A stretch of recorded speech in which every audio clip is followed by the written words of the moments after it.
साल की सबसे बड़ी अमावस्या मौनी अमावस्या पर कुत्ते को खिला देना, यह एक चीज होगा सभी परेशानियों का अंत, बड़े से बड़े दुश्मनों का होगा नाश, रातों रात चमक जाएगी किस्मत। राधे राधे दोस्तों, कैसे हैं आप सब। दोस्तों, हिंदू धर्म में मौनी अमावस्या का बेहद धार्मिक महत्व है। साल 2025 में मौनी अमावस्या 29 जनवरी दिन बुधवार को है। इस बार मौनी अमावस्या का बहुत ही अधिक महत्व माना जा रहा है, क्योंकि इस दिन महाकुंभ का दूसरा अमृत स्नान भी होगा। साथ ही इस दिन मकर राशि में सूर्य, बुध और चंद्रमा की मौजूदगी रहने वाली है। ग्रहों के इस अद्भुत संयोग से त्रिवेणी योग बन रहा है। इसके साथ ही 3 ग्रहों पर बुध ग्रह की 9वीं दृष्टि रहेगी।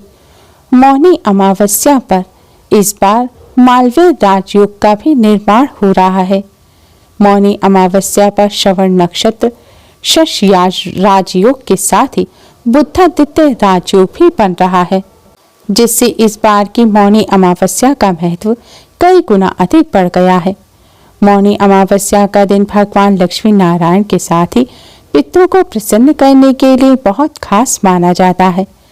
साथ ही शनि देव से मुक्ति पाने के लिए भी यह दिन बहुत खास होता है।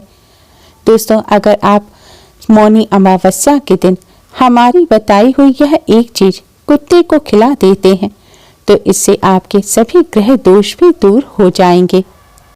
शनि देव से संबंधित दोषों से राहत मिलेगी, साथ ही पितरों का भी आशीर्वाद प्राप्त होगा।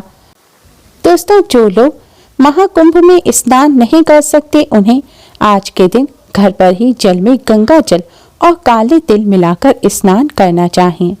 ऐसा करने से गंगा स्नान का पुण्य फल प्राप्त होगा, साथ ही सभी कष्ट दूर हो जाएंगे।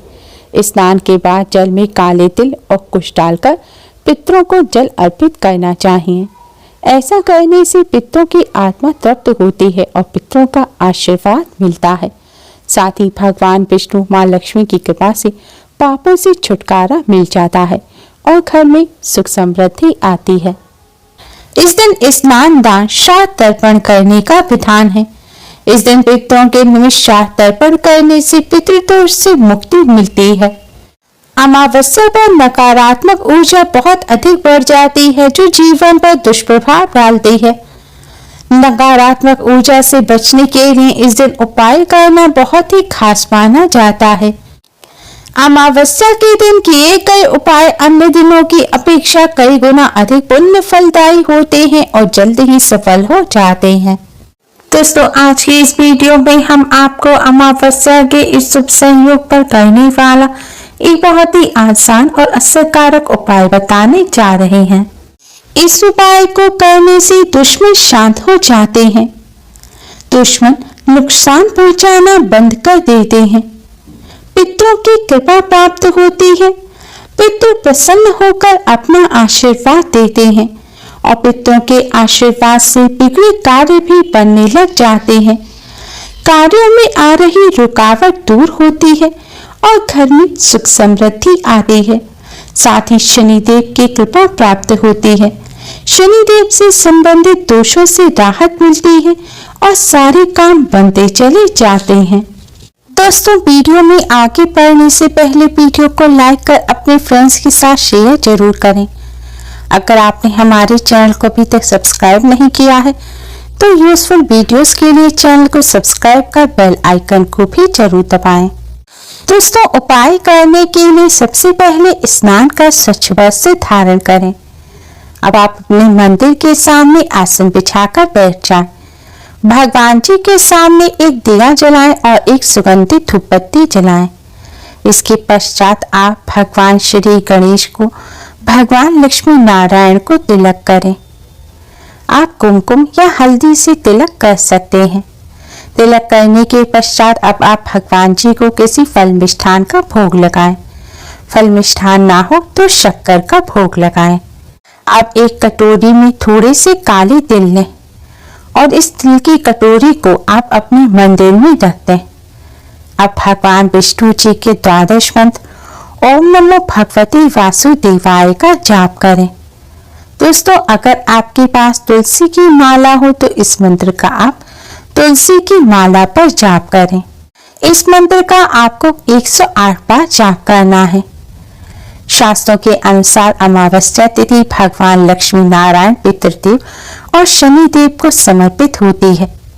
शास्त्रों में पितरों के देवता भगवान विष्णु मां लक्ष्मी जी ही कहे गए हैं।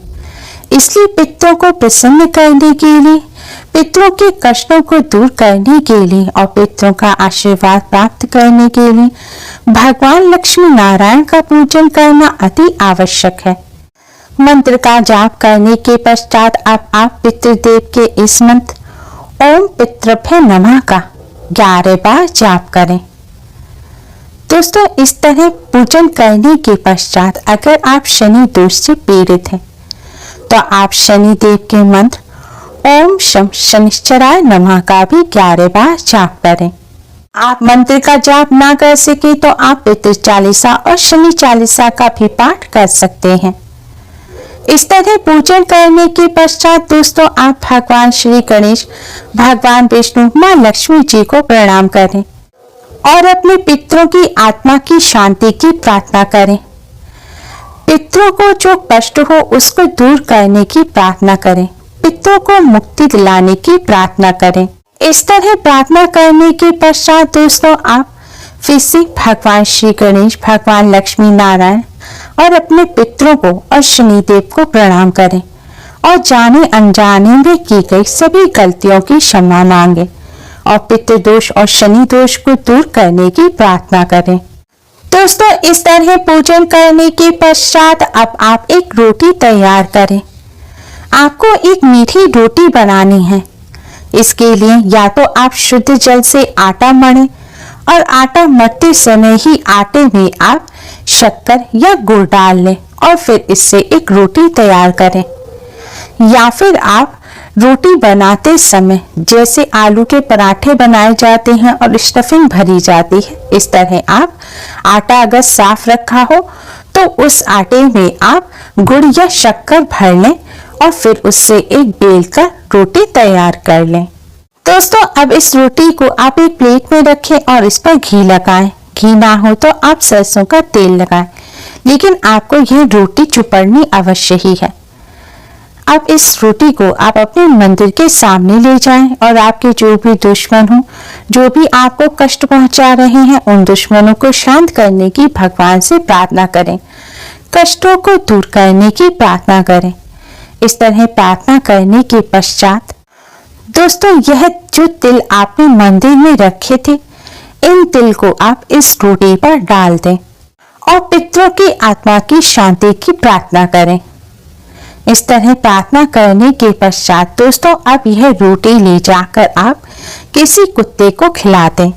अगर घर से बाहर कोई कुत्ता ना मिले, आपके घर में कोई पालतू कुत्ता हो, तो आप उसको भी यह रोटी खिला सकते हैं। लेकिन कोशिश करें कि काले रंग के कुत्ते को आप ये रोटी खिलाएं।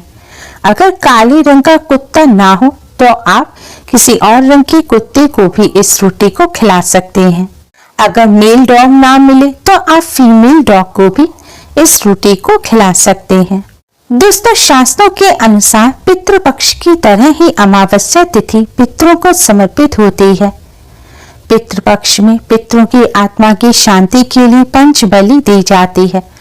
पंच बलि में से एक बलि होती है स्वान बलि, जिसमें पितरों की आत्मा की शांति के लिए, पितरों की मुक्ति के लिए और पितृदोष से मुक्ति पाने के लिए स्वान को भोजन कराया जाता है। इसीलिए दोस्तों पितृपक्ष की तरह ही अमावस्या पर भी स्वान को भोजन अवश्य ही कराना चाहिए। ऐसा करने से पितृ तृप्त होते हैं, पितरों की आत्मा को शांति मिलती है। पितृ प्रसन्न होकर अपने परिजनों को अपना आशीर्वाद प्रदान करते हैं। पितरों के आशीर्वाद से कार्यों में आ रही रुकावट दूर होती है और बिगड़े कार्य भी बनने लग जाते हैं। पितरों की आत्मा की शांति के लिए और पितृदोष से मुक्ति पाने के लिए अमावस्या पर कुत्ते को मीठी रोटी अवश्य ही खिलाएं। ऐसा करने से पितरों की कृपा से दुर्भाग्य सौभाग्य में परिवर्तित हो जाता है और किस्मत चमक जाती है। दोस्तों, अमावस्या तिथि पितरों के साथ ही शनिदेव को समर्पित होती है। शास्त्रों के अनुसार कुत्ते को शनि और केतु का प्रतीक माना जाता है। जिनकी कुंडली में ये दोनों ग्रह प्रभावित होते हैं, उन्हें ग्रह शांति के लिए अमावस्या पर कुत्ते को इस तरह रोटी अवश्य ही खिलानी चाहिए। ऐसा करने से शनि और केतु के अशुभ प्रभाव दूर होते हैं, शनिदेव की कृपा प्राप्त होती है और कार्यों में आ रही रुकावट दूर होती है। सारे काम बनते चले जाते हैं। दोस्तों, कुत्ते को रोटी खिलाने का एक अन्य फायदा यह भी है कि अमावस्या पर जो इस विधि से कुत्ते को रोटी खिलाता है, उसे कर्ज से मुक्ति मिल जाती है। शास्त्रों में बताया गया पितृदेव और शनिदेव की कृपा प्राप्त करने का ये बहुत ही असरकारक उपाय है। दोस्तों, मान्यता यह है कि यह रोटी जब आप कुत्ते को खिलाएंगे, अगर कुत्ते ने उसी समय यह रोटी आपके सामने ही खाना शुरू कर दी, तो समझिए आपके दुश्मन उसी समय से शांत होने शुरू हो जाएंगे।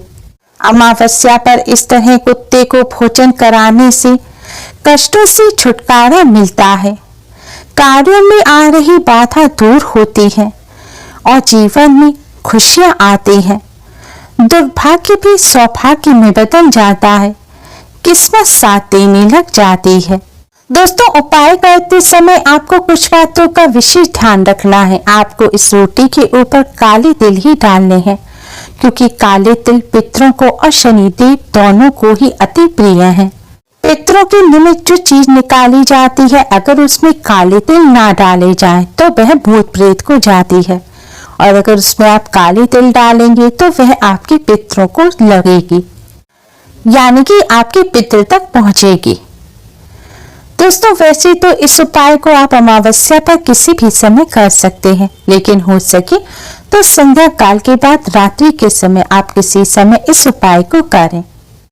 रोटी बनाते समय आपको इस बात का ध्यान रखना है कि अगर आपने अपने घर की रोटी अभी तक नहीं बनाई और उससे पहले पूजन किया है, तो पहली रोटी आप स्वान के लिए ना बनाएं। आप घर की रोटी बनाने के बाद अंत में या पहली रोटी बनाने के बाद दूसरी रोटी आप यह बना सकते हैं, लेकिन पहली रोटी के तौर पर आप इस रोटी को ना बनाएं। और रोटी बनाते समय इस बात का ध्यान रखें कि यह रोटी अन्य रोटियों से मोटी होनी चाहिए, यानी कि नॉर्मली आप घर में जिस साइज की रोटी बनाते हैं, उससे थोड़ी बड़े साइज की आपको यह रोटी बनानी है। दोस्तों, अमावस्या पर इस उपाय को कर इससे लाभ अवश्य ही प्राप्त करें। उम्मीद है आपको हमारी ये वीडियो पसंद आई होगी। प्लीज लाइक करें, हमारे इस वीडियो को अपने फ्रेंड्स और रिश्तेदारों में ज्यादा से ज्यादा शेयर करें, जिससे वह भी इसका लाभ उठा सके। हमारी और भी वीडियोस के लिए हमारे चैनल को सब्सक्राइब करना ना भूलें। Thanks for watching. Radhe Radhe.